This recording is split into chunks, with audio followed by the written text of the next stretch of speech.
The rain fell in heavy sheets, drenching the streets of New Orleans in a glistening coat as I stepped outside my cramped apartment. Frustration clawed at my insides. The blank page on my desk seemed to mock me, a stark reminder of my creative drought. I shoved my hands into the pockets of my soaked jacket and began to wander, hoping that the rhythm of the city would stir something deep within me. With each step, the sounds of New Orleans enveloped me. The distant wail of a trumpet, the laughter of people huddled under awnings, and the splatter of raindrops hitting the cobblestones. My heart beat in time with the pulse of the city, but it wasn't enough. I needed inspiration, something to break the chains of writer's block that had bound me for weeks. As I turned a corner, I spotted a narrow alleyway that seemed to beckon. The rain fell heavier as I approached, and the melodies of the city faded, replaced by a haunting tune that danced through the air. It was melancholic yet sweet, and it tugged at my heartstrings. I stood at the entrance, hesitant but curious, the allure of the music drawing me in like a moth to a flame. "Come on, Jake," I muttered to myself. "It's just a little music." I took a deep breath and stepped into the shadows of the alley. The sound grew richer, wrapping around me like a warm embrace, whispering secrets I couldn't quite grasp. I followed the melody, my shoes splashing through puddles, the world outside fading into a distant memory. The alley opened up to a hidden courtyard, where the remnants of a long-forgotten era lingered. Weathered bricks lined the walls, and ivy crawled across the surface like nature reclaiming its space. In the center stood an old fountain, dried up and cracked, yet it exuded an aura of history. The music was louder now, filling the air with an intoxicating energy. My heart raced as I glanced around, half expecting to find the source of the sound. "Who's playing?" I called out, my voice echoing in the stillness. No response. The melody swirled around me, and I closed my eyes, allowing it to wash over me. Memories began to surface, fragments of my childhood, laughter, and the warmth of family gatherings. I could almost see my mother in the kitchen, humming a tune while the aroma of gumbo filled the air. Suddenly, a flash of movement caught my eye. A figure stood at the edge of the courtyard, partially hidden in the shadows. I squinted, trying to make out the details, and as I stepped closer, the figure turned. She was a young woman, her long hair cascading down her shoulders, her eyes wide and bright despite the dim light. "Are you listening?" she asked, her voice soft yet compelling. "Listening," I echoed, still entranced by the music. "To what?" "It's beautiful. It's a story," she said, taking a step forward. "A story that needs to be told." I felt a chill run down my spine. "What do you mean?" She smiled wistfully. "There are echoes of the past in this place. Every note carries the weight of memories, love, and loss." I glanced at her, captivated. "And you can hear them?" "Of course," she said, gesturing toward the fountain. "They call to me. They call to you, too." "Me?" I frowned, shaking my head. "I'm just a writer looking for inspiration. I don't know if I can hear anything other than my own frustration." "Maybe you just need to listen more closely," she replied, taking another step toward the fountain. The rain cascaded around us, creating a rhythm that seemed to sync with the music. "What's your name?" "Jake," I said, still unsure of her presence. "And you?" "Clara," she said, her voice barely above a whisper. "Clara," I repeated, savoring the name. "What story are you talking about?" Her gaze drifted to the fountain, and for a moment, I could see a flicker of something, longing perhaps. "There was once a love here," she began. "A love that was beautiful but forbidden." Their music intertwined, but it was silenced by fear and hatred. What happened? My writer's curiosity piqued, and I leaned in closer, eager to hear more. "The world was not kind to them," Clara continued, her voice lingering in the air. "They were torn apart by forces they couldn't control. But the melody, it lingers. It calls out for someone to understand, to help." "Help?" I furrowed my brow. "How can I help? I'm just a guy with a notebook." "You have a gift," she insisted, her eyes shimmering. "You can give voice to their story. You can write it and set them free. Set them free, I echoed, a sense of disbelief creeping in. How can words do that? Clara stepped closer, the rain cascading down her face, yet she appeared untouched. Words are powerful, Jake. They can heal wounds and bridge worlds. But you have to be willing to listen, to seek the truth. I felt a stirring within me. The music, the rain, and Clara's presence created an atmosphere charged with possibility. What truth? I asked, my voice barely above a whisper. The truth of their love, their pain, and the darkness that bound them, she replied. You must uncover it. Only then can their spirits rest. A wave of determination washed over me. Okay, I said, my voice steadier now. I'll help. Where do I start? Clara smiled, a flicker of hope lighting her eyes.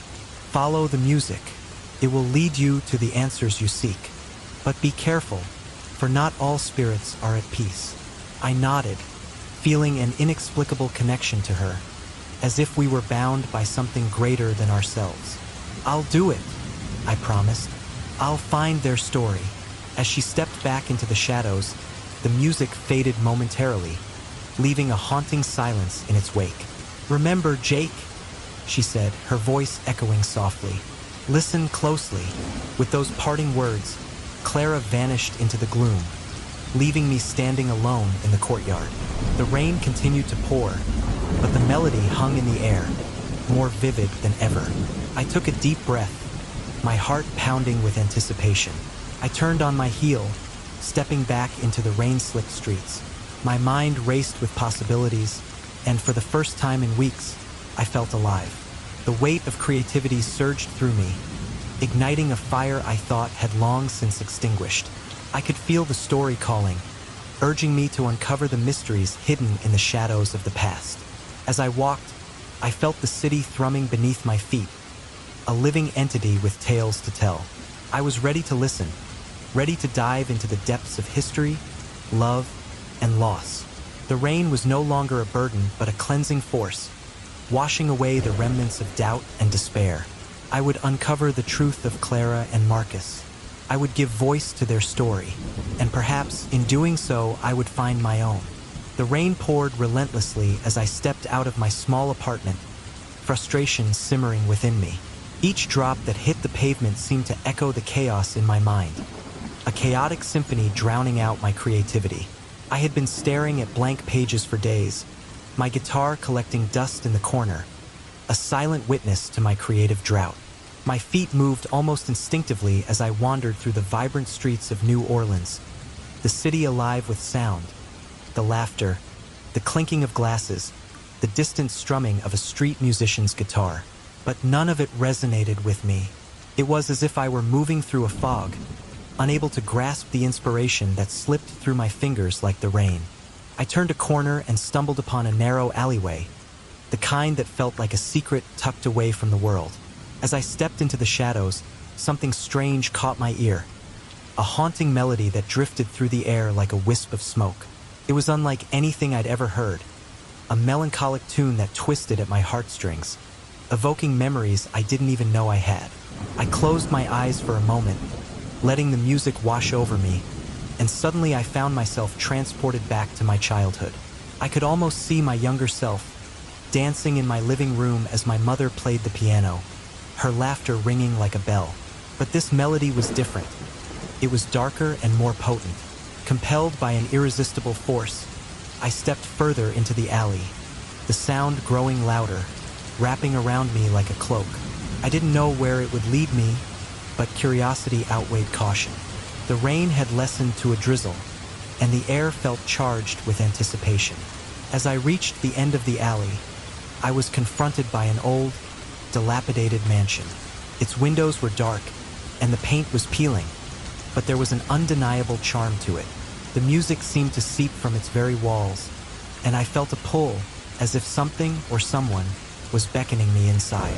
Pushing open the creaking door, I stepped into a dimly lit foyer. The air was thick with dust and the scent of something old and forgotten, but the melody was more pronounced here, echoing through the hallways like a whisper from the past. I walked carefully, peering into rooms filled with remnants of a life once lived, faded photographs, broken furniture, and walls adorned with strange symbols and graffiti that hinted at a history steeped in mystery. My heart raced as I absorbed the atmosphere, a blend of trepidation and excitement coursing through me.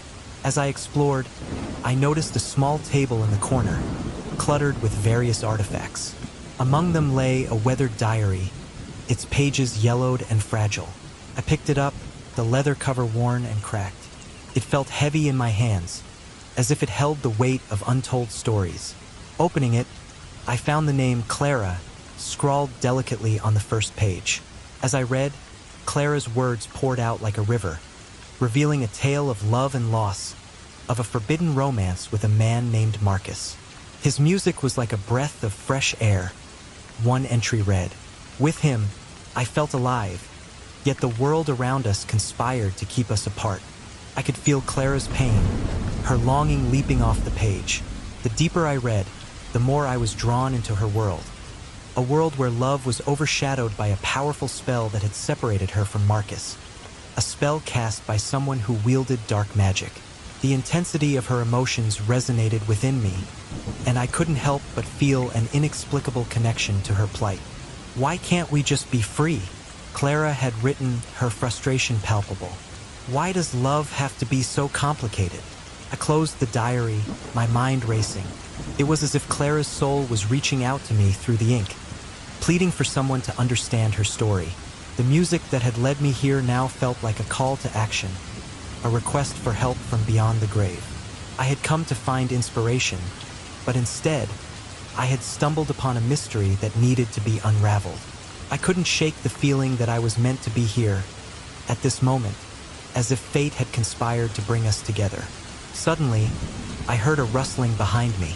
I turned, heart pounding, expecting to see a ghost or some apparition. Instead, it was a woman, elderly but with a fierce spark in her eyes. She wore a colorful head wrap adorned with beads, and her presence filled the room with an uncanny warmth. "What brings you to this old house, child?" she asked, her voice smooth like honey, yet laced with an undercurrent of wisdom. I found this diary," I stammered, holding it out to her. "It belonged to Clara. I felt drawn here by the music." The woman studied me intently, as if weighing my soul. "Ah, Clara and Marcus," she murmured, a hint of sadness washing over her face. "Their love was a beautiful thing, but it was also cursed. The spirits of the past still linger here, seeking closure." "Cursed," I echoed, the gravity of her words sinking in. "What happened to them?" She gestured for me to sit, and as I did, she began to weave a tale that was as captivating as it was tragic. Many years ago, Clara and Marcus loved each other in a time where such love was forbidden. Their families were divided by hatred and prejudice. In a desperate attempt to keep them apart, a powerful spell was cast, and it trapped their souls in this realm, forever longing for one another. I leaned forward, captivated. "But how can I help them? What can I do?" The woman's eyes twinkled with a mix of sorrow and hope. "To help them find peace, you must understand the depths of their love and the darkness that binds them. The melody you heard? It is a lament, a cry for help from the spirits. If you can tap into that music, perhaps you can break the chains of the curse." I felt a shiver run down my spine. "What do I need to do?" "You must learn the ways of the voodoo, child," she instructed. "There are rituals that can connect you to the spirits. You must be willing to face the truths of the past, no matter how painful." "I'm willing," I replied, my resolve strengthening. I didn't know where this path would lead me, but the thought of helping Clara and Marcus ignited a fire within me. I could feel their presence just beneath the surface, urging me to take the next step. The old woman smiled, a glimmer of approval in her eyes. "Very well. We will begin tonight. Gather what you need, and we shall invoke the spirits together." As I left the mansion, the diary clutched tightly in my hands. I felt an electric anticipation coursing through me. I was no longer just a struggling musician searching for inspiration. I had become part of a story that transcended time, a melody woven into the very fabric of love and loss. I knew that the path ahead would be fraught with challenges, but I was ready to face them, to dive deeper into the mystery that had begun to envelop my life like the fog rolling off the Mississippi River. With the weight of Clara and Marcus's story heavy in my heart, I set out to learn the forgotten rituals of voodoo, to uncover the secrets that would bridge the gap between the living and the dead. The music that had led me here now felt like a guiding star, illuminating the way forward, a way that would ultimately reveal the truth about love, sacrifice, and the power of connection that could defy even the most potent of curses. As rain poured down in relentless sheets, the sound of water splashing against the pavement echoed in my ears, mingling with the rhythm of my heart. I stepped out of my small apartment, frustration bubbling inside me like a pot on the verge of boiling over. Inspiration had become a ghost, eluding me at every turn, and I felt like a hollow shell of the artist I once was. The vibrant streets of New Orleans, usually bursting with life and color, seemed muted and gray under the heavy clouds, mirroring my mood. I wandered aimlessly, the city's familiar sounds, laughter, jazz, the clinking of glasses, fading into the background. Instead, I found myself lost in thoughts of my own inadequacies. As I turned a corner, I stumbled upon a narrow alleyway, its entrance cloaked in shadows. An unfamiliar melody drifted toward me, weaving through the rain like a siren's call. It was haunting and beautiful, tugging at the strings of my heart. I felt an inexplicable urge to follow it, to uncover its source. Stepping into the alley, I was engulfed by the darkness, the rain now a distant memory. The music swelled, wrapping around me like a warm embrace.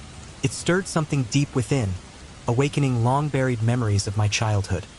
Laughter echoing in a sunlit park, my mother's voice singing softly as I drifted off to sleep. I closed my eyes for a moment, letting the melody wash over me. It was then that I realized I had to find out where it was coming from. As I followed the sound, it led me to an old, decrepit mansion that loomed at the end of the alley. The structure was a relic of the past, its once grand facade now marred by time and neglect. Vines crept up the walls, and the windows were dark and empty, but the music was unmistakably louder here. I hesitated at the threshold, a sense of foreboding creeping into my thoughts. What awaited me inside? With a deep breath, I pushed the door open. It creaked ominously, revealing a dimly lit hallway lined with peeling wallpaper and dusty furniture. My heart raced as I stepped inside, compelled by a force I couldn't explain. The air was thick with the scent of mildew and something sweetly decayed, almost intoxicating. I glanced around, my eyes landing on the walls decorated with vibrant graffiti and cryptic symbols, voodoo markings that spoke of secrets and stories untold. As I ventured deeper into the mansion, I stumbled upon a small room filled with cobwebs and memories. In the center, a modest wooden table held an old, weathered diary. Its cover was cracked, and as I reached for it, the music seemed to crescendo, urging me to open it. The pages were yellowed with age, and I could barely make out the elegant handwriting within. Each word drew me into a tale of love and loss, of Clara and Marcus, two souls who were once intertwined in a world that wouldn't allow them to be together. I read about their forbidden love, the challenges they faced, and the dark magic that ultimately tore them apart. It was as if I was peering into a window of the past, and with each entry, I felt a deeper connection to Clara. The melody that had lured me here now felt like a calling, a plea for help from beyond. I could almost hear Clara's voice whispering through the pages, begging for someone to uncover the truth and set her spirit free. "Who were you, Clara?" I murmured, tracing my fingers over the ink. "What happened to you?" Just then, I heard a soft shuffle behind me. I spun around to find an elderly woman standing in the doorway, her frame small but her presence commanding. Her skin was weathered, and her eyes sparkled with knowledge and wisdom. She wore a long, flowing dress adorned with charms and beads that clinked softly as she moved. "You found her diary, haven't you?" she asked, her voice low and melodic, like a gentle breeze rustling through the trees. I nodded, still entranced by the connection I felt to Clara. "I'm Amina," she introduced herself, stepping closer. "And you've stumbled into a story that has been waiting to be told." Who are Clara and Marcus? I asked, my curiosity piqued. What happened to them? Amina sighed, her gaze distant as if she were recounting a tale from another lifetime. They were lovers, bound by a love so powerful that it defied the norms of their time. But love can be a dangerous thing, especially when it crosses the lines of race and class. Clara was from a family of means, while Marcus was a talented musician, struggling to be heard in a world that silenced him because of the color of his skin. I felt a pang of sorrow at the injustice of it all. And the magic? The diary mentioned a curse. Amina nodded solemnly. A curse cast by a jealous heart. Henry, a man who was obsessed with Clara, could not bear to see her with Marcus. In a fit of rage, he sought the help of dark magic, and their love was torn apart. Clara and Marcus became trapped between worlds, their spirits unable to find peace, forever lamenting their lost love. The weight of Amina's words settled heavily in my chest. And the music? I asked, desperate for understanding. What does it mean? The melody you hear is a lament, she explained gently. It is the song of their souls, calling out for help, yearning for release. It is said that only someone with a pure heart can help them find peace. You, Jake, have been drawn here for a reason. You must learn about the magic that binds them and how to set them free. I felt a shiver run down my spine. But how can I do that? I don't know anything about voodoo. Amina smiled knowingly. Then it is time for you to learn. Join me in a ritual, and we will invoke the spirits of Clara and Marcus. Together, we can seek the truth and help them find closure. The thought both terrified and exhilarated me. I nodded, feeling a surge of determination. I'll do it. Amina led me through the mansion, showing me the tools of her craft. Candles, herbs, and symbols of protection. She explained the significance of each item, her voice weaving a tapestry of knowledge that filled the air around us. As night fell, we prepared for the ritual, the room illuminated by the soft glow of candles casting flickering shadows on the walls. Close your eyes and focus on the melody, Amina instructed. Let it guide you. Feel the connection to Clara and Marcus. They are waiting for you. I obeyed, letting the music wash over me once more. As I focused, I felt a shift in the atmosphere, a tingling sensation coursing through my body. It was as if the air had thickened with energy, and I could almost see the outlines of two figures dancing in the shadows, their faces obscured but their presence undeniable. Clara, Marcus, I whispered, my heart racing. I'm here to help you. Please, let me be your voice. Amina began to chant softly, her words blending with the melody that filled the room. I felt a warmth envelop me, and suddenly, I was no longer alone. The spirits of Clara and Marcus swirled around us, their essence intertwining with the air, filling the space with longing and sorrow. Help us? A voice echoed, a whisper that sent chills down my spine. Help us find peace. I opened my eyes, and there they were, faint but radiant, Clara and Marcus, their eyes filled with a mixture of hope and despair. I could see their love for each other, a bond that transcended time and space. I will do everything I can, I promised, my voice trembling with emotion. Together, we will uncover the truth and break the curse that binds you. Amina continued her incantation, the energy in the room pulsating with each word. I felt tears welling up in my eyes as I looked at the spirits before me. They were so close, yet so far away, trapped in a world of shadows and heartache. Please, tell me what I need to do, I urged, feeling a sense of urgency. I can't let your love be forgotten. The music swelled once more, intertwining with Amina's chants, creating a symphony of emotion that resonated deep within my soul. As we reached the climax of the ritual, I felt the weight of the world pressing down on me, the burden of their pain resting on my shoulders. In that moment, I realized the gravity of what I was undertaking. This was not just about Clara and Marcus. It was about love, sacrifice, and the lengths we go to for those we care about. I was determined to help them find their peace, even if it meant confronting the darkness that lay ahead. The heavy rain poured down on the streets of New Orleans as I stepped out of my cramped apartment, frustration gnawing at my insides. I had been staring at a blank page for hours, desperately trying to summon the creativity that had once flowed so freely. Instead, all I felt was a suffocating void where inspiration used to thrive. The rhythmic patter of raindrops against the pavement echoed the beating of my heart, a reminder that life continued outside, even as I felt stuck in my own head. As I wandered through the slick streets, the vibrant colors of the city blurred by the rain, I was suddenly drawn to a narrow alleyway. The darkness seemed to swallow the light, but it was the haunting melody that emanated from within that truly captivated me. The sound was rich and full of sorrow, a haunting tune that resonated deep within my soul. It awakened long-buried memories of my childhood, moments filled with laughter and warmth, now overshadowed by the weight of adulthood. With curiosity tugging at me, I stepped into the alley, the music intensifying with each step I took. I felt as if the melody was calling me, beckoning me to uncover its secrets. I hesitated for a moment, glancing back at the streetlights flickering in the distance, but the pull of the sound was too strong.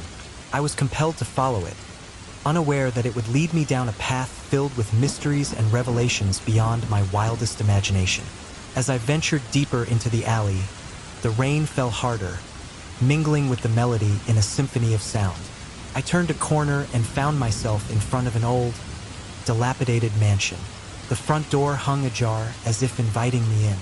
The music swirled around me, growing louder and more poignant. As I crossed the threshold into the dimly lit interior, my eyes quickly adjusted to the gloom, revealing walls covered in graffiti and strange symbols of voodoo. A shiver ran down my spine. This place felt alive, steeped in stories waiting to be uncovered. I stepped cautiously through the dusty rooms, the air thick with the scent of mildew and forgotten memories. My gaze fell upon a weathered diary resting on a table, its pages yellowed and fragile. Without hesitation, I reached for it, feeling an inexplicable connection to the object. As I opened it, the first line struck me like a bolt of lightning. It belonged to Clara, a name that echoed in my mind. Her words spilled forth, recounting a tale of forbidden love between her and a man named Marcus. Each page revealed their struggles, their hopes, and the dark magic that had torn them apart. As I read about their love, a sense of longing enveloped me. I could almost hear Clara's voice, soft and melodic, as if she were whispering directly to me. I felt her pain, her yearning to be united with Marcus, and it was as if the melody that had drawn me here was an extension of her own sorrow. I must help her, I thought, a determination igniting within me. But how? I was just a man with a guitar and a head full of dreams, not a savior or a magician. My thoughts were interrupted when a soft voice broke the silence. "You're drawn to their story, aren't you?" I turned to see an elderly woman standing in the doorway. Her eyes sparkled with wisdom, and her presence felt both comforting and unsettling. There was something about her that felt connected to the world I had just stumbled into. "Yes," I replied, swallowing hard. "I found this diary. Clara and Marcus, their love, it's so powerful. But what happened to them?" The woman stepped closer, her gaze piercing through me as if she could read my very soul. "Ah, Clara and Marcus, their love was indeed powerful, but it was also doomed. A curse born out of jealousy and hatred separated them. Their souls are trapped, wandering this earth, longing for what they can never have." She paused, her expression softening. "The melody you hear, it's a lament, a cry for help from the spirits." I felt my heart race. "Help? How can I help them?" She smiled knowingly. "You must understand the magic of voodoo. It is not just about spells and curses. It's about connection, about honoring those who have come before us. Join me in a ritual, and perhaps you will find the answers you seek." Intrigued and desperate to assist Clara and Marcus, I nodded. "I'll do it." The woman led me to a small altar adorned with candles and offerings. As she began to chant softly, I felt an energy building in the room, a palpable force that made the hairs on my arms stand on end. I closed my eyes, letting the rhythm of her words wash over me. In that moment, I felt a connection to Clara and Marcus, as if they were guiding me, whispering their secrets into my ears. After the ritual, I was filled with a sense of purpose. I needed to uncover the truth about their past and the pain that had held them captive for so long. The next day, I set out to speak with the locals, hoping to gather any information I could about Marcus and Clara. Walking through the streets, I approached an old man sitting on a stoop, his face weathered and wise. "Excuse me, sir," I said, my voice steady despite my nerves. "Do you remember Clara and Marcus?" His eyes lit up with recognition. "Ah, Marcus, the musician. He was something special, played in the jazz clubs back in the day. But the world wasn't kind to him," he sighed, shaking his head. "Prejudice ran deep, and his love for Clara only made things worse." "What do you mean?" I pressed, eager for more details. He leaned in closer, lowering his voice. "The city was divided, you see. Marcus was a black man in love with a white woman. People didn't take kindly to that. There was a man, Henry, who was obsessed with Clara. He wouldn't let them be happy. It ended badly, very badly. I felt a chill run through me. What happened to them? The old man looked away, lost in thought. Their love was beautiful but dangerous. Henry did something terrible to keep them apart. That's why their spirits linger here, unable to find peace. As he spoke, I felt an overwhelming sense of urgency. I needed to find out more about Henry and the rivalry that had led to this tragedy. I thanked the old man and continued my search, my heart pounding in my chest. Eventually, I met an old friend of Marcus, a man named David who had played alongside him in the clubs. We sat in a dimly lit bar, the air thick with the scent of whiskey and smoke. "Marcus was a genius," David said, his eyes glistening with nostalgia. His music spoke of love, pain, and longing. But he was haunted by the world around him. "What about Henry?" I asked, my curiosity piqued. "What role did he play in all of this?" David's expression darkened. "Henry was a rival, yes, but he was more than that. He was obsessed with Clara, and when he saw her with Marcus, something snapped. He couldn't bear the thought of losing her to someone like him. That's when the trouble began." "What kind of trouble?" I pressed, desperate for answers. David leaned back in his chair, his face shadowed by the dim light. "Henry used magic, dark magic. He believed he could control Clara's fate, keep her away from Marcus. He wanted to ensure that she would never love anyone else." As David spoke, I felt the presence of Clara and Marcus surrounding me, their spirits weaving in and out of my consciousness. It was as if they were urging me on, guiding me to uncover the truth and finally bring them the peace they so desperately sought. "I have to find a way to help them," I said, my voice filled with conviction. David nodded solemnly. "You're already on the right path, my friend. Just remember, love is a powerful force. It can transcend even the darkest curses." With those words echoing in my mind, I left the bar, determined to continue my investigation. As I walked through the rain-soaked streets, I felt the weight of history upon my shoulders. Clara and Marcus were not just two souls lost to time. They were part of a larger story, one that needed to be told. And I was the one who would tell it. I stepped out of my apartment into the relentless rain of New Orleans, feeling the weight of my creative block pressing down like a heavy fog. Each droplet that splashed against the pavement mirrored the frustration swirling inside me. I pulled my collar up against the chill and navigated the familiar streets, but everything felt dull and uninspired. The vibrant energy of the city seemed muted. The jazz notes that usually danced in the air now just echoes of what they could be. As I wandered deeper into the heart of the city, the rain fell harder, soaking through my clothes and chilling my bones. But somehow, the dreariness of the weather mirrored my own state of mind. I needed inspiration, something to spark the fire of creativity that had long since died out. I found myself walking past the bustling cafes and lively bars, their warmth and laughter beckoning me, yet I felt inexplicably drawn away toward the shadows of the alleyways. That's when I heard it, soft, haunting, and undeniably beautiful.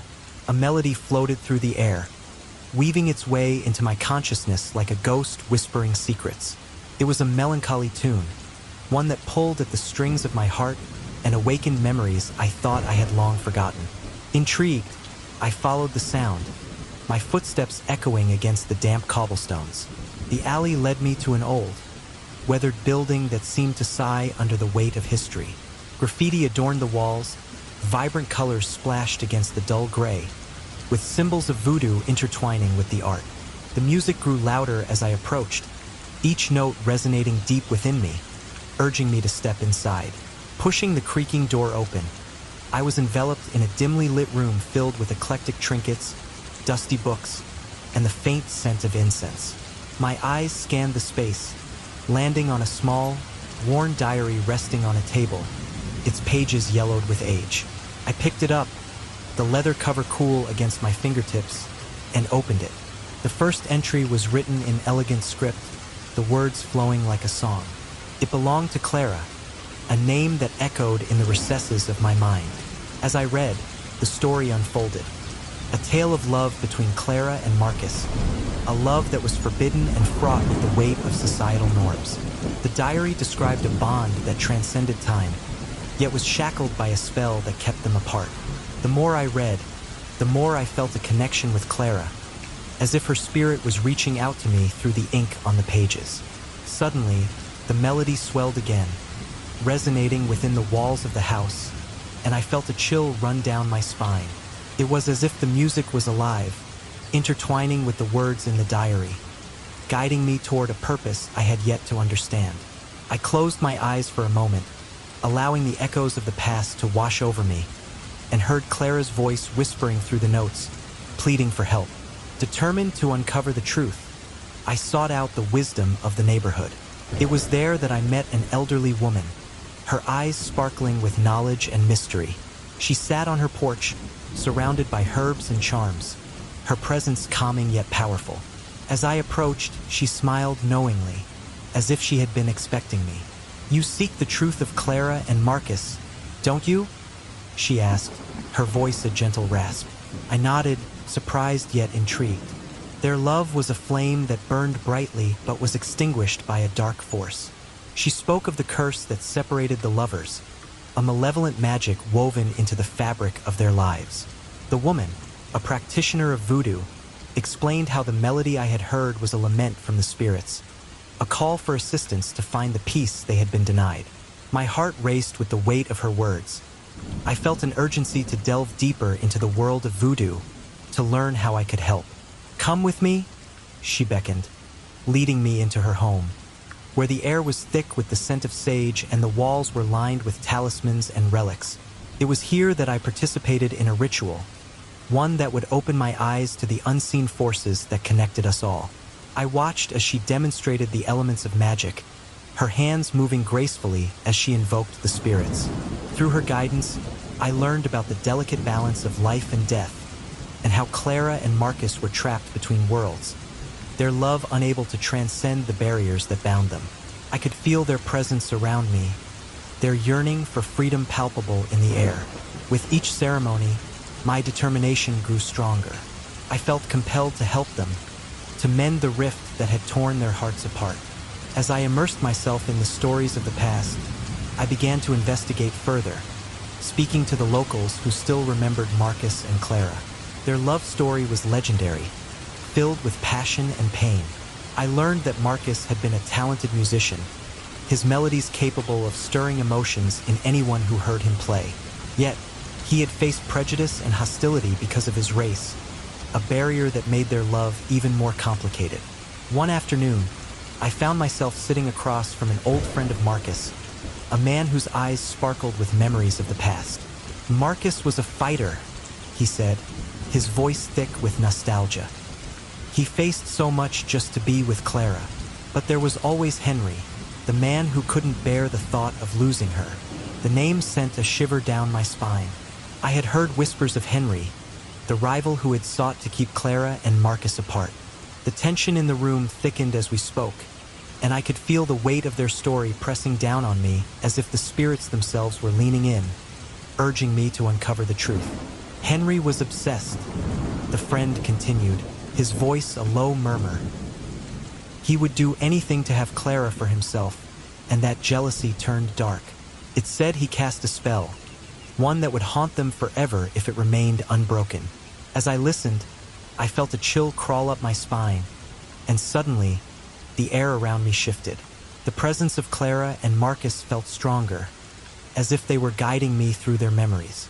I closed my eyes, allowing their essence to envelop me, and I could almost hear the music of Marcus' heart playing, a tune filled with love and longing. It was then that I stumbled upon an old recording, hidden away in a dusty shop, its cover worn and faded. The moment I pressed play, the room was filled with the rich, soulful sound of Marcus' voice. The lyrics spoke of love and loss, of a bond that could not be severed, even by death.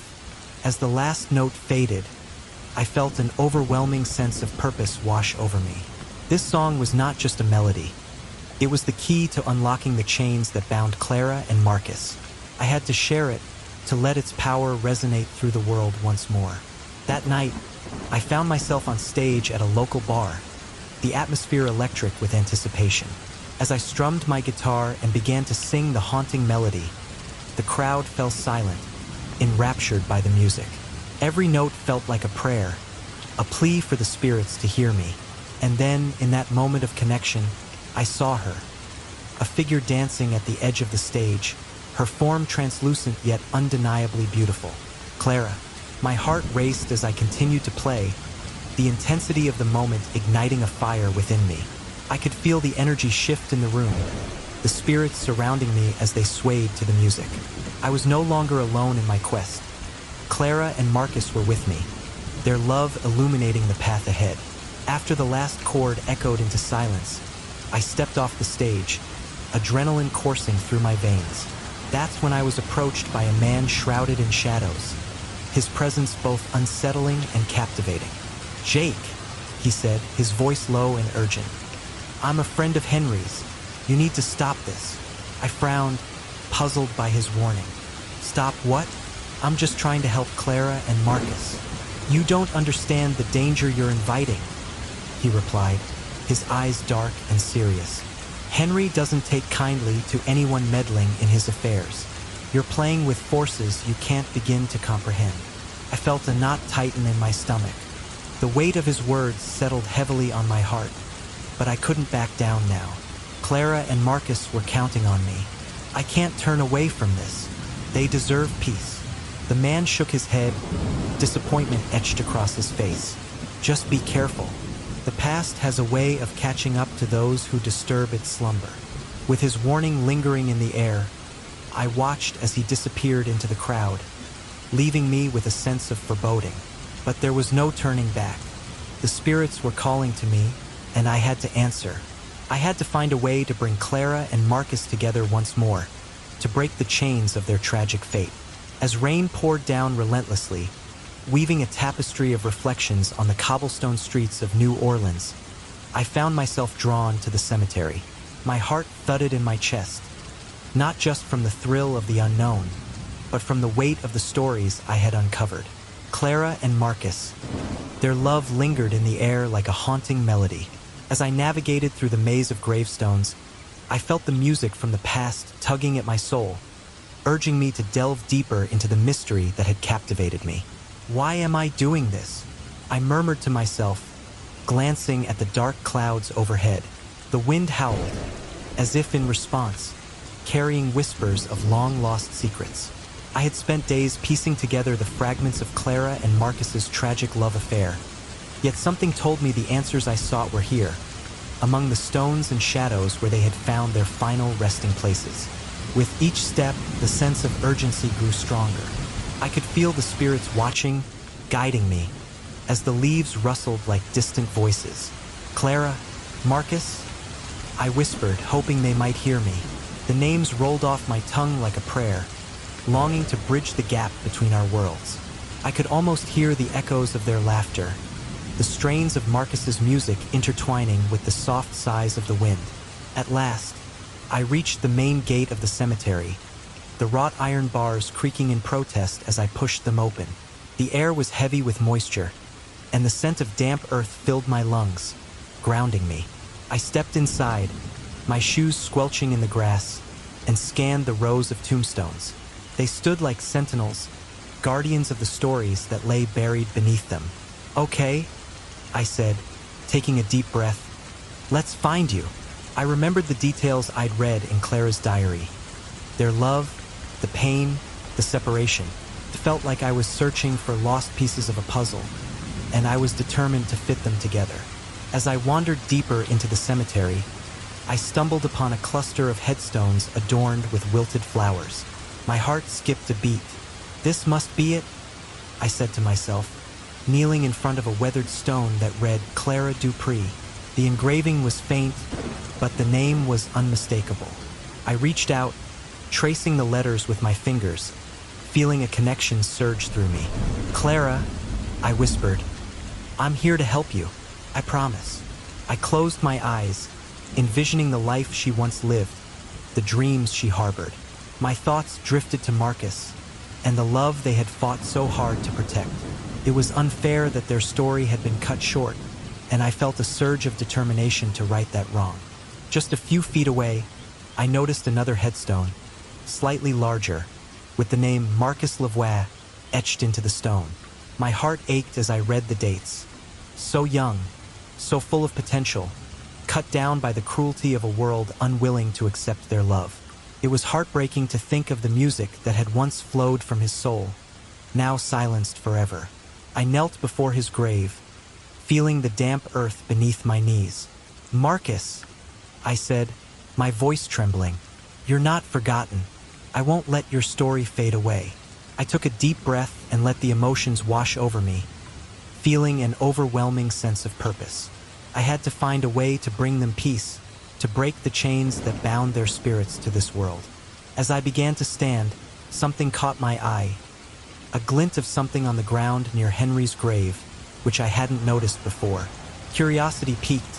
I made my way over, brushing aside the fallen leaves.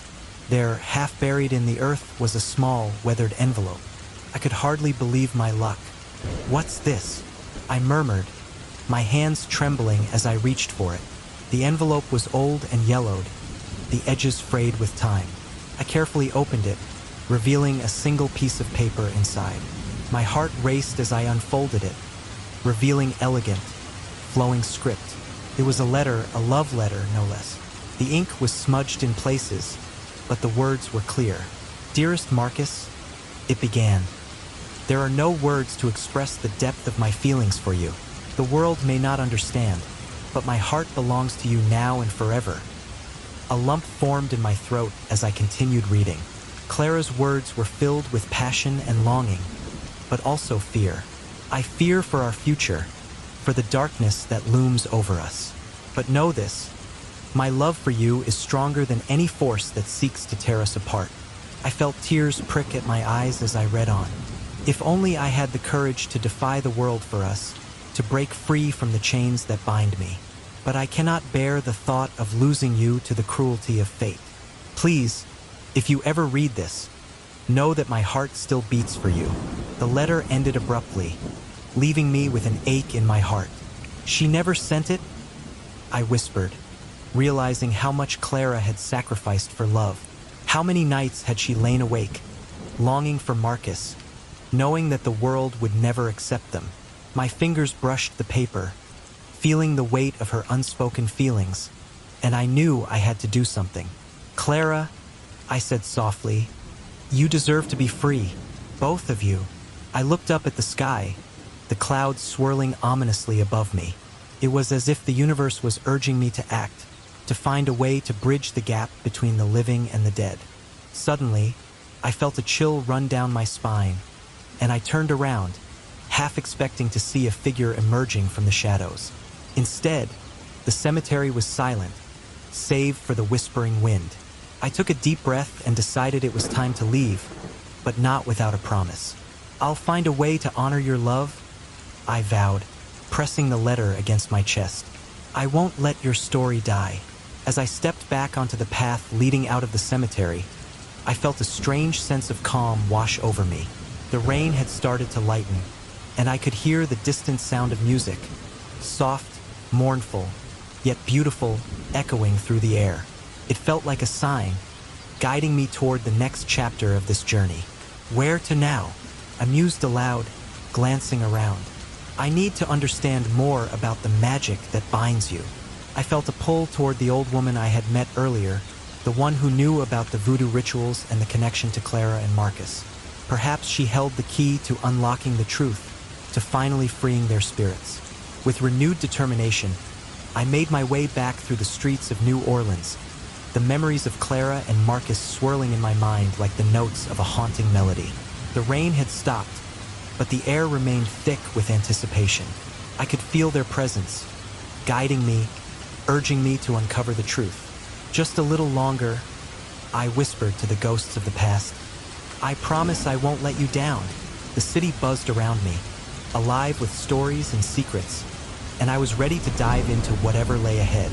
The fog hung thick in the air as I stood in the dimly lit room, the flickering candlelight casting eerie shadows on the walls. My heart raced with a mix of fear and anticipation. I had been preparing for this moment for days, and now that it was here, I felt a weight pressing down on my chest. The old woman, a practitioner of voodoo and the only person I could trust in this strange journey, was rummaging through her collection of herbs and trinkets. "Jake," she said, her voice steady despite her frail appearance. "You must concentrate. The spirits of Clara and Marcus are restless, and they need your help to find peace." I nodded, trying to shake off the lingering doubts in my mind. What if I can't help them? What if I fail? I asked, my voice barely above a whisper. She turned to me, her eyes piercing through the dim light. "You have already heard their song, haven't you? That melody is a bridge between our world and theirs. Trust in it, and trust in yourself." Taking a deep breath, I glanced at the small altar she had set up in the center of the room.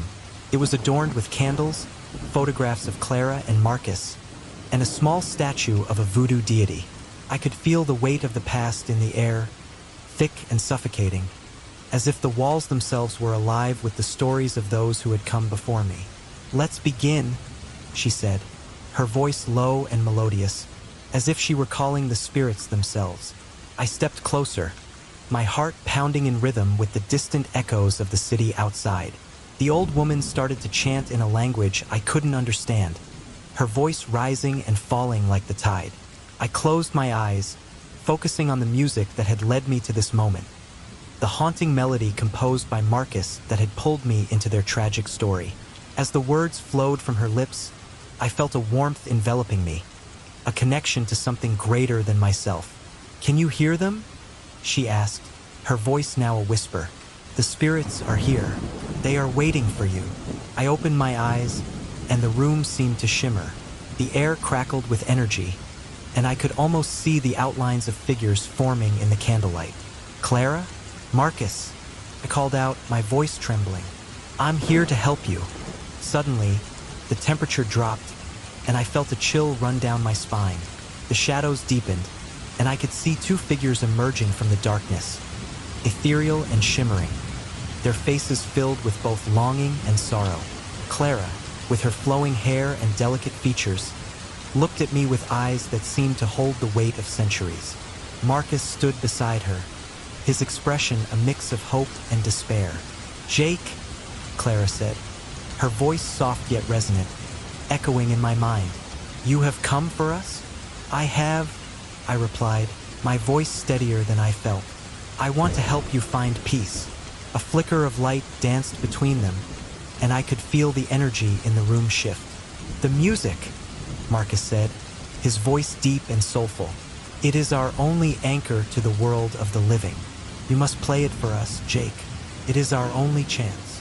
I swallowed hard, understanding the gravity of their words. The music was not just a song. It was a lifeline. "I will," I promised, my heart racing as I thought of the old recording I had found. "But I need to understand what binds you to this world." Clara stepped closer, her ethereal form shimmering like a mirage. "It is the love we shared, Jake, but it is also the pain of our separation, the curse that binds us to this place." "The curse?" I asked, feeling a knot tighten in my stomach. "What happened?" "The jealousy of another tore us apart," Marcus explained, his voice heavy with grief.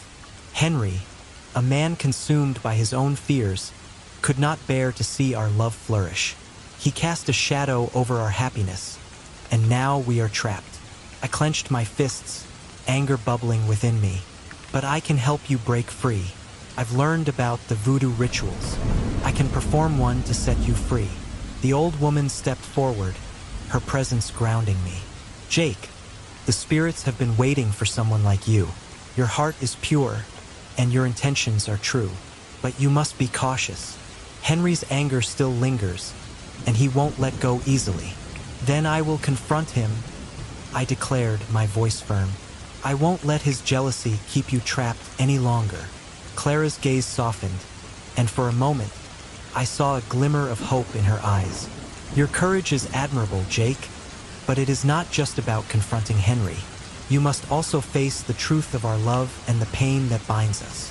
Taking a deep breath, I nodded. I understand. I'll play the music, and we'll confront the past together.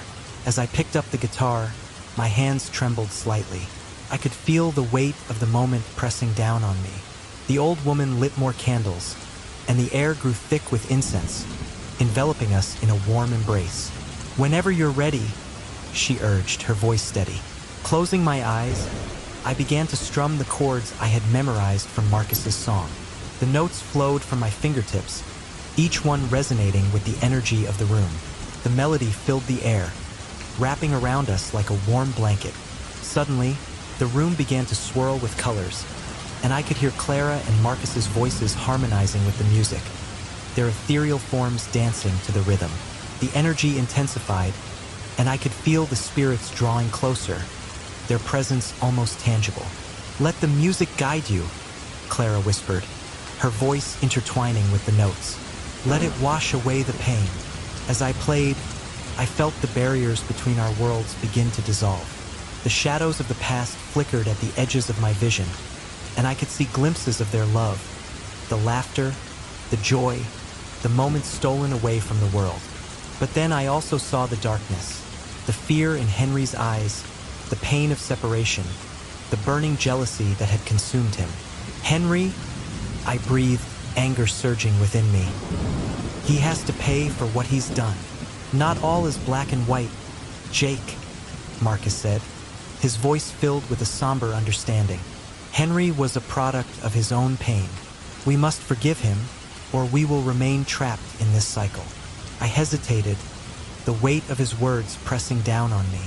Forgiveness, I echoed, struggling to grasp the concept. How can I forgive someone who caused so much suffering? Forgiveness is not for him, Clara explained gently. It is for us. It is what will truly set us free. As I played on, the melody swelled, and I felt the energy in the room shift again. The shadows began to dance, swirling around us like a tempest. I could see Henry's face flash before me, a mixture of rage and sorrow. Jake, he shouted, his voice echoing through the room. You think you can undo what I've done? You're a fool. Henry, I shouted back, my voice strong. You can't keep them trapped in this cycle of pain. Let them go. The music reached a crescendo, and I could feel the spirits swirling around me, their energy merging with my own. You must confront your own demons, Henry, I implored, my heart racing. Only then can Clara and Marcus find peace. The shadows flickered, and for a moment, I saw Henry's face soften, revealing the vulnerability beneath his anger. I was afraid, he admitted, his voice barely a whisper. Afraid of losing everything I had built, afraid of being forgotten. The music faded into a soft melody, and I felt the tension in the room begin to dissipate. You don't have to be afraid anymore, Clara said, her voice soothing. Let us go, Henry. We wish you no harm. As I played the final notes, I could feel the energy in the room shift once more. A brilliant light filled the space, wrapping around Clara and Marcus. They turned to me, their faces radiant with gratitude. Thank you, Jake, Marcus said, his voice filled with warmth. You have freed us. Remember our love? Clara added, her eyes shining with tears. It will always be with you. With that, they began to fade, their forms dissolving into the light. I felt a profound sense of loss wash over me, but also a deep sense of fulfillment. They were finally free. As the room settled into silence, I lowered my guitar, my heart heavy yet hopeful. The old woman stood beside me, her expression a mix of pride and sorrow. "You have done well, Jake," she said softly. "But remember, this journey is not over. There is still much to learn." I nodded, feeling the weight of her words. "I know," I replied, my voice thick with emotion. "But I will carry their memory with me. I will honor their love." And as I stepped out into the night, the echoes of the melody lingered in my mind, a bittersweet reminder of the journey I had taken and the lessons I had learned. The streets of New Orleans were alive with the sounds of music and laughter, but in my heart, I knew that the melody of Clara and Marcus would forever as lanterns flickered softly in the dim light of the old house, casting eerie shadows on the cracked walls. I felt a shiver run down my spine as I stared at the worn pages of Clara's diary spread out before me. Each word seemed to pulse with a life of its own, echoing the deep sadness of a love that had been torn apart by forces beyond their control. I had been drawn into their story, captivated by the haunting melody that had led me here, yet the weight of their tragedy was becoming unbearable. I had spent days unraveling the mystery of Clara and Marcus, but now I sensed something deeper lurking beneath the surface, a thread that connected me to them in ways I couldn't fully comprehend. It was during one of my visits to the neighborhood that I stumbled upon the elderly woman, Amelie, the local voodoo practitioner. Her eyes, clouded with age yet sharp with wisdom, had drawn me in, and I found myself recounting my discoveries to her as though confessing a sin. "Child, do you know the price of delving into such matters?" she had asked, her voice a soft whisper that seemed to carry the weight of centuries. "The spirits are restless, and their pain is not easily set free." I had nodded, feeling the gravity of her words settle on my shoulders.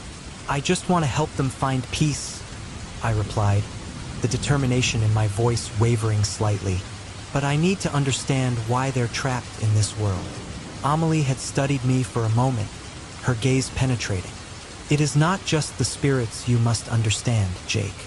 You must also understand the living, the ones who still hold the threads of their fate in their hands."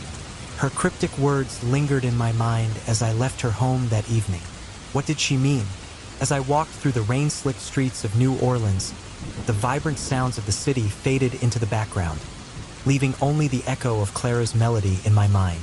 I needed to dig deeper, to uncover the truth that lay hidden in the shadows. Days turned into nights as I spoke with anyone who had known Clara and Marcus, each conversation peeling back another layer of their story. I learned about Marcus's musical talent and the prejudice he faced simply for loving a woman of a different race. I heard whispers of a rivalry, a dark figure named Henry who had obsessed over Clara and would stop at nothing to keep her from Marcus. But it was the day I visited Clara and Marcus's graves that changed everything.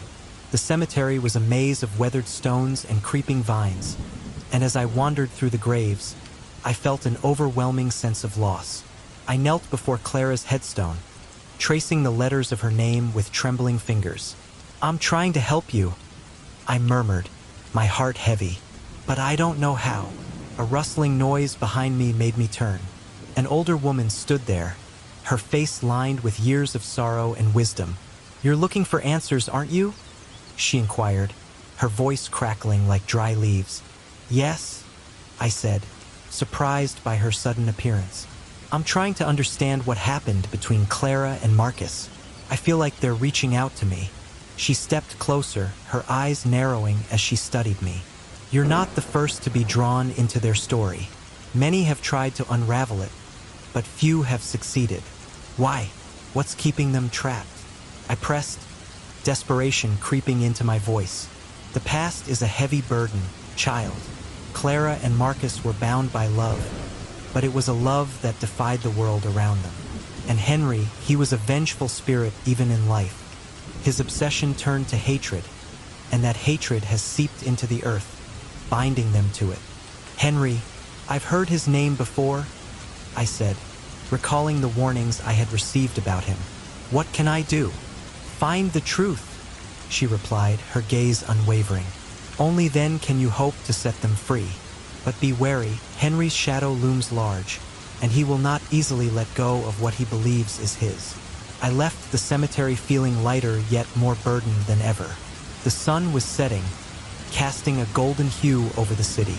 I couldn't shake the feeling that I was being watched, but as I turned down a narrow street, I spotted Amelie sitting on her porch, her silhouette framed by the light of a flickering lantern. "Jake," she called softly, her voice somehow both inviting and foreboding. "Come sit with me." I approached hesitantly, taking a seat beside her.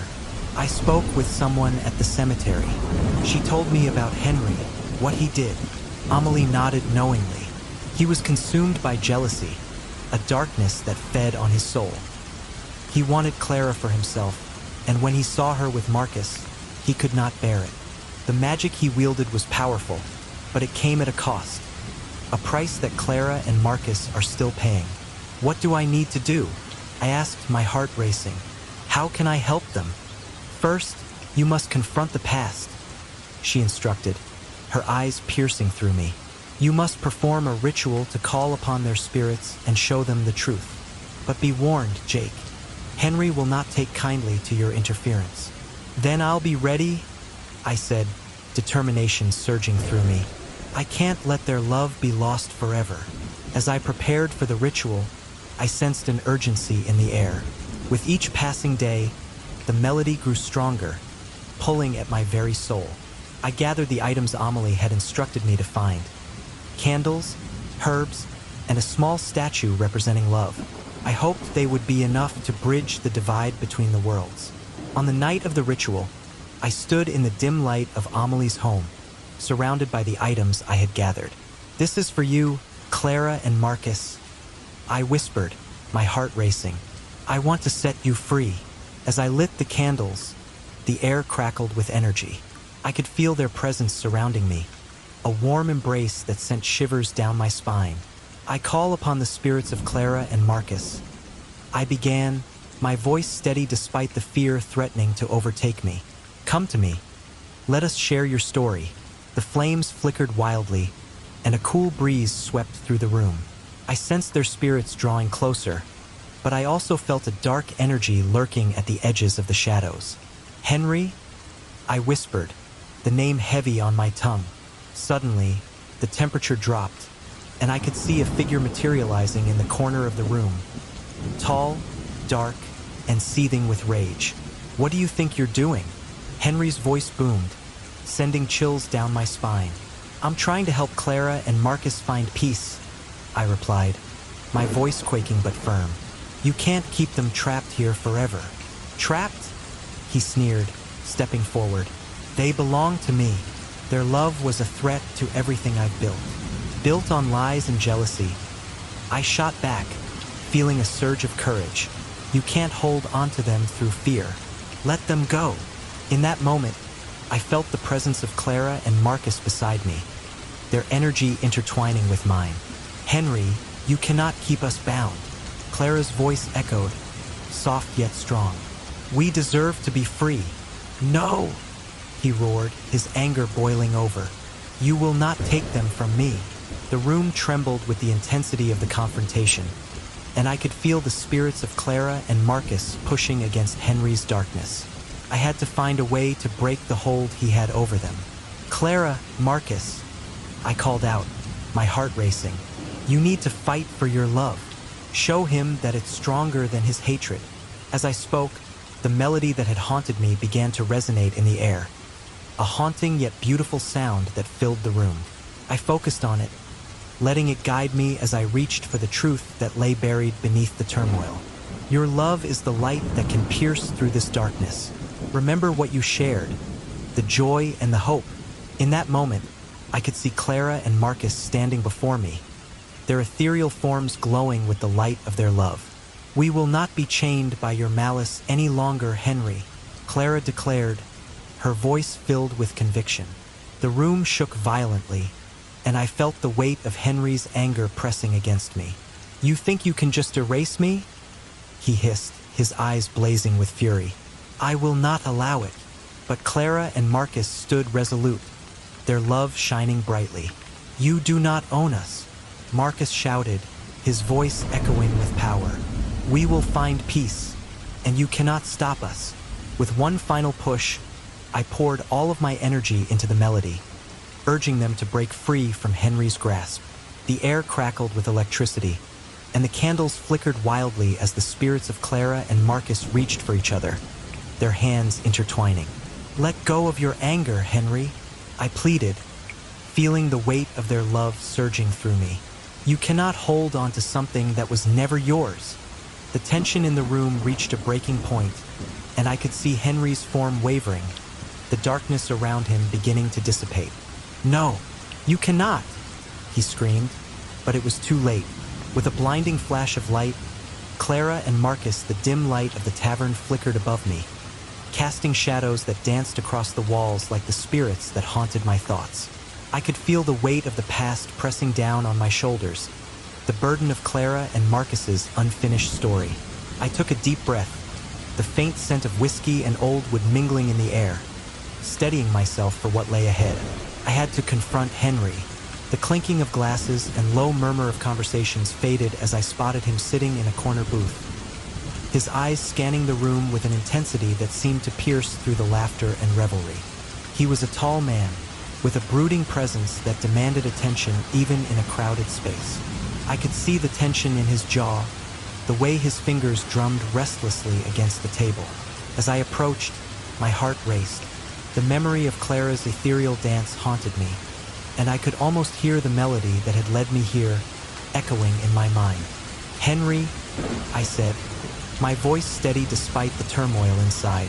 He looked up, surprise flickering in his eyes, quickly replaced by a smirk that didn't reach them.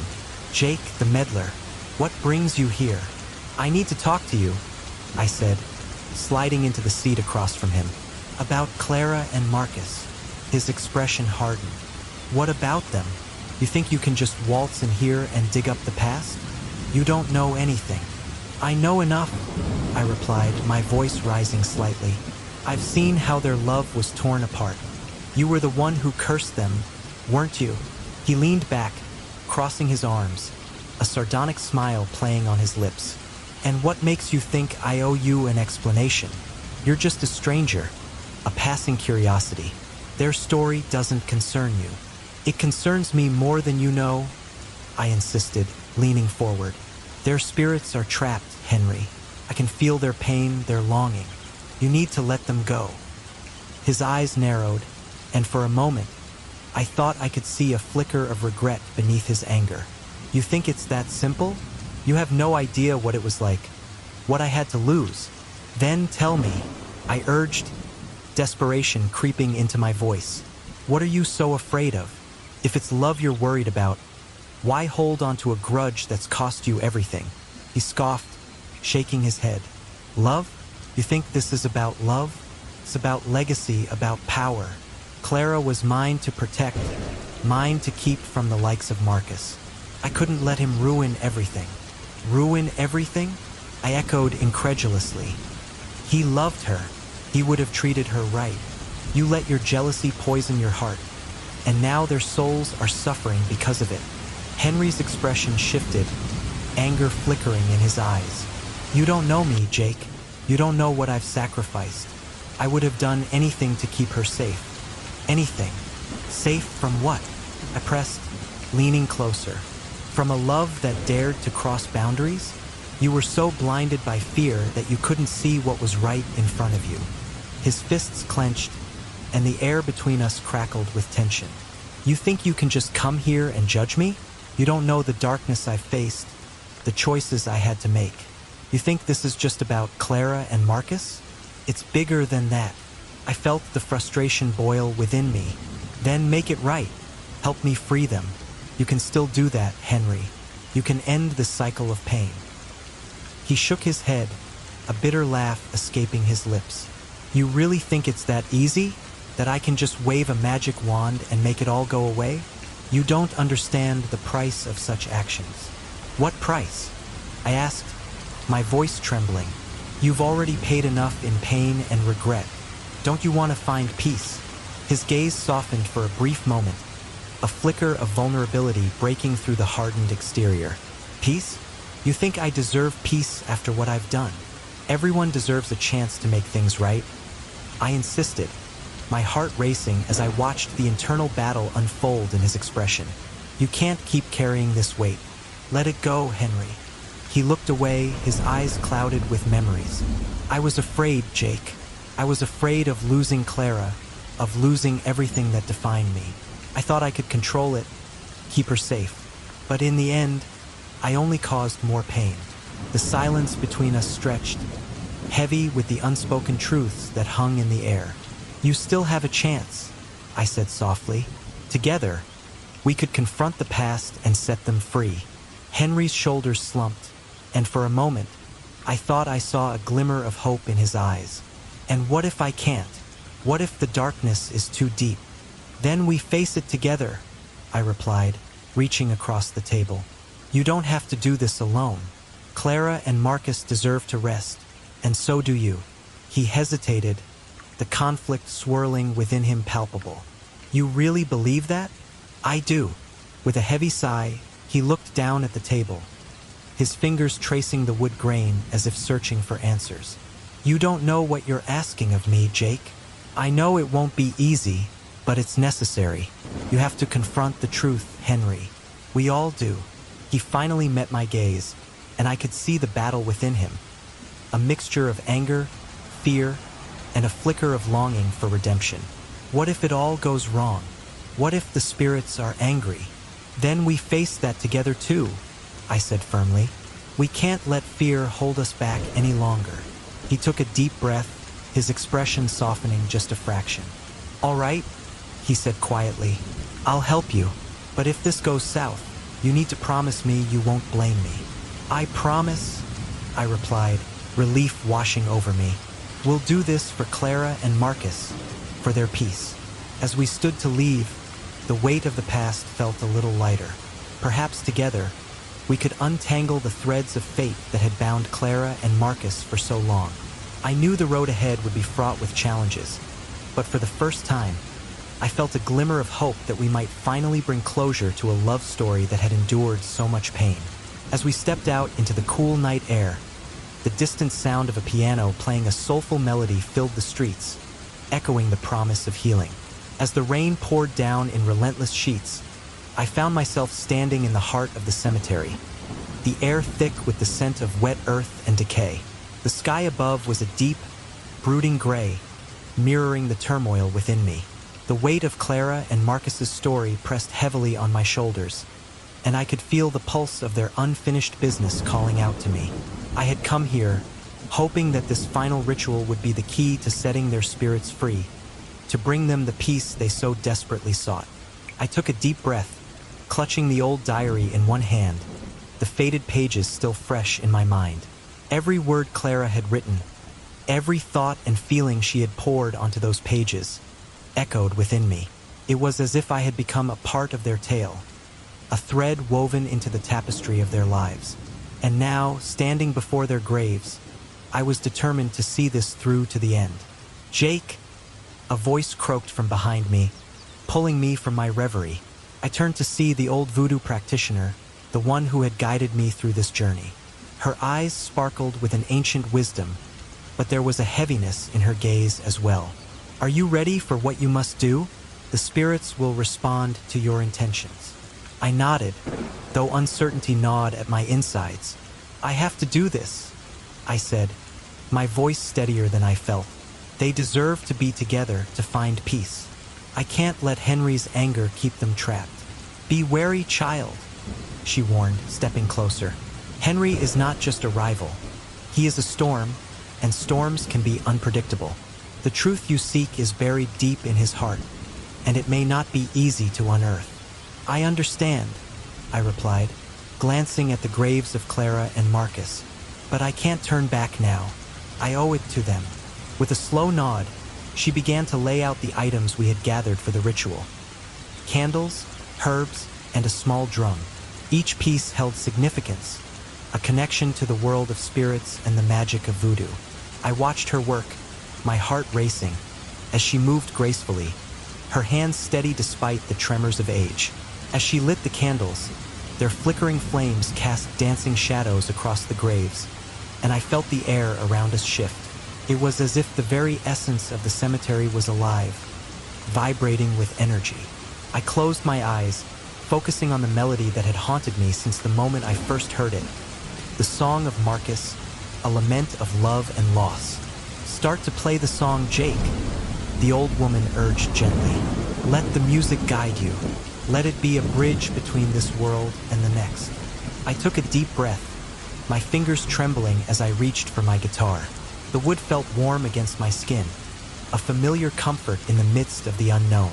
I began to strum the chords, the sound resonating through the air, enveloping me in a cocoon of hope and despair. The melody flowed from my heart, each note a prayer for Clara and Marcus. As I played, I imagined them. Clara with her bright smile, and Marcus with his soulful eyes, both trapped in a limbo of longing.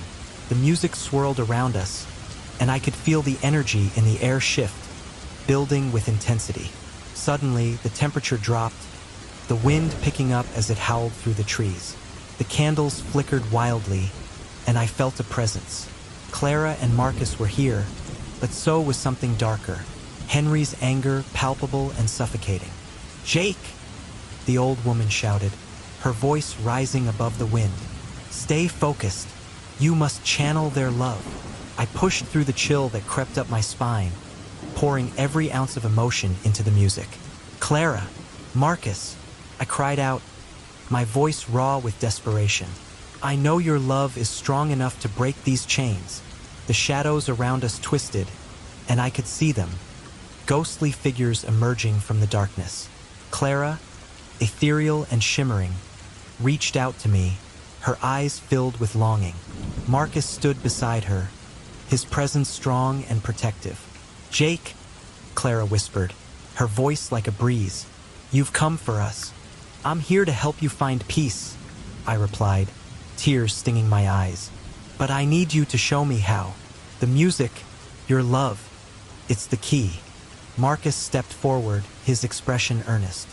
"Our love is bound by the past, by the choices made by those who came before us. We are trapped in this limbo because Henry's jealousy has tainted our story." "Henry?" I breathed, the name tasting bitter on my tongue. "He's the one who cursed you." "Yes," Clara said, her ethereal form flickering as if she were caught between two worlds. "He was afraid of losing me, of losing his legacy. His anger has kept us apart, and now it threatens to destroy you too." "Jake!" the old woman cried again, urgency lacing her voice. "You must be careful. The spirits are restless, and Henry's rage is powerful." I felt the air crackle around us, and I knew we had to move quickly. "Clara, Marcus, I can help you, but I need you to trust me. I will confront Henry and break this curse. But first, I need you to join me in the music, to let your love resonate with mine." They nodded, their faces reflecting both hope and fear. I played on, the melody wrapping around us like a protective shroud. We were united in that moment, the three of us weaving our fates together with each note. In that instant, I realized that the connection between Clara and Marcus was not just a bond of love. It was a force of nature, powerful enough to defy the darkness that sought to consume them. I could feel their spirits intertwining with the music, pushing back against Henry's lingering anger. But just then, a shadow loomed over us, the figure of Henry, emerging from the depths of the cemetery. His face was twisted with rage, his eyes burning with a malevolence that chilled me to the bone. "Stop this!" he shouted, his voice booming like thunder. "You don't understand what you're meddling with." "Henry!" I yelled, my heart pounding. "This is not just about you. Clara and Marcus deserve to be free. You're the one who has kept them trapped all this time." He stepped closer, his form dark and foreboding. "You think you can save them? You don't know the power of the curse I've placed upon them." "Power?" I scoffed, my fear transforming into defiance. "Your power comes from fear and jealousy, Henry. But love is stronger than any curse you can cast." As I continued to play, the music surged, filling the air with light and warmth. Clara and Marcus stood beside me, their spirits growing stronger, pulsing with the rhythm of the song. I could see their love radiating, pushing back against Henry's darkness. "No!" Henry screamed, rage and desperation spilling from him. "You can't do this. I won't let you. Let them go," I shouted, my voice breaking through the storm. "You've lost them already. This anger will only consume you." The ground trembled as the spirits of Clara and Marcus began to rise around me, their forms glowing with an otherworldly light. The music reached a crescendo, enveloping us all in a cocoon of sound and energy. "Jake!" Clara cried, her voice filled with both anguish and hope. "You have to release us." I focused on the rhythm, pouring every ounce of my being into the song. "Clara, Marcus, together we can break the curse. Let your love shine." The air crackled with energy, and I felt the weight of Henry's fury pressing down on us. But Clara and Marcus were strong, their spirits intertwining with the melody, and in that moment, I saw the truth. Their love was the key to breaking the chains that bound them. With a final strum of my guitar, I poured everything I had into the music, letting it flow through me like a river of light.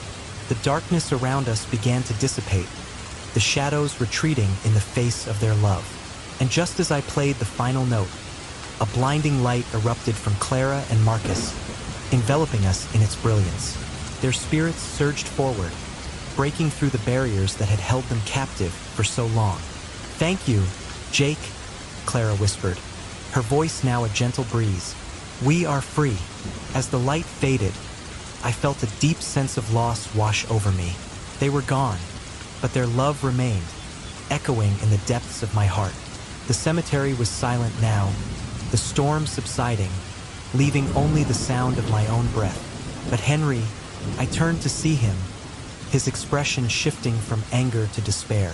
The realization of his actions weighed heavily on him, and he fell to his knees, overwhelmed by guilt. "I didn't mean for it to go this far," he whispered, his voice breaking. "I just wanted to protect what was mine." "Henry," I said softly, approaching him, "you can't hold onto the past like this. Clara and Marcus had a love that transcended everything. You can't let your fear destroy you." He looked up at me, his eyes filled with regret. "I thought I was doing the right thing. I didn't want to lose her. Love isn't about possession.